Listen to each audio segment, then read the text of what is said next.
மலை பக்கத்துல வந்து பாத்தீங்கன்னா இந்த ஒரு எள்ளாற்ற சிக்கு வந்து நான் பாத்திருக்கேன். எவ்வளவு பெருசா இருக்குன்னு பாருங்க. கிட்டத்தட்ட வந்து பாத்தீங்கன்னா எனக்கு தெரிஞ்சு ஒரு 4 அடி இருக்கும்னு நினைக்கிறேன்.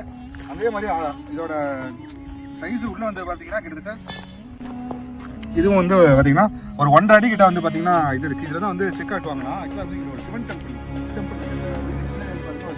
இருக்கு. ஸோ ரொம்ப எக்ஸா நான் பார்த்ததே கிடையாது. இந்த ஊர் மக்களுக்கே அது என்னன்னு தெரியல நான் நினைக்கிறேன். நான் வந்து இது பார்த்த உடனே இது கண்டுபிடிச்சேன். இது வந்து கண்டிப்பா வந்து ஒரு 1000+ இயர்ஸ் தான் இருக்கும் அப்படின்னு நினைச்சேன். ஸோ அதே மாதிரி தான் இது வந்து இது வரைக்கும் யூடியூப்ல யாருமே பார்த்ததில்ல. இதை நம்ம ஃபர்ஸ்ட் டைம் வந்து காமிக்கிறோம்.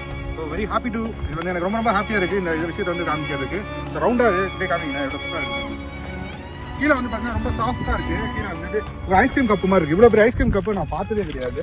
இங்கே நானே உட்காந்தாலே இவ்வளோதான் இருக்கு. ஸோ வந்து ரொம்ப அழகாக செதுக்கியிருக்காங்க. கிட்டத்தட்ட வந்து இவ்வளோ பெரிய கப்பு வந்து எங்கேயுமே பார்த்ததில்லை. ஸோ